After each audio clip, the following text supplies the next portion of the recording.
I'd like to wish everyone a Happy New Year, and I wanted to personally thank all of you guys for watching my videos. I've gotten some really great feedback, and I met some very cool people on here.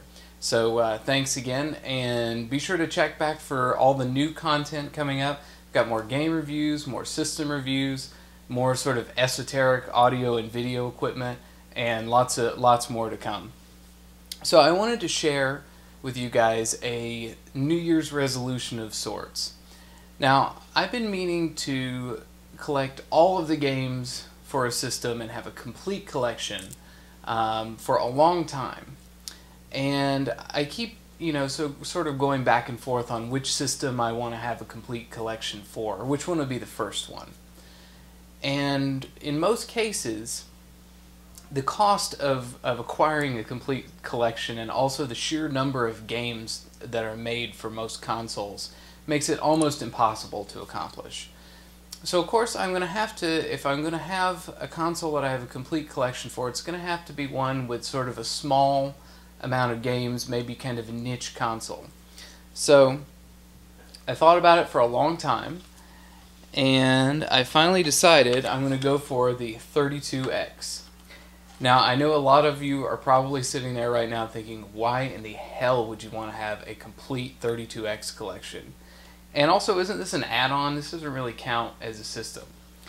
The add-on argument might be fair, but I'm going to count it as its own system. And the reason that I'm going to go with this one, number one, there's only just under 40 games released for it. Most of them are relatively inexpensive. And they're pretty easy to find. I'm only going to go for the North American ones because that's the system I have. I'm not going to import a PAL 32X so I can play. I think there's maybe 2 games that were released in Europe that didn't make it to the States. But in any case, I'm going to go for a complete 32X collection. And one of the reasons that I decided to go with this particular console is that the Genesis and 32X are the only things that I have left from when I was a kid. Now, I had an NES back in the day, and I think I sold it at a yard sale or something.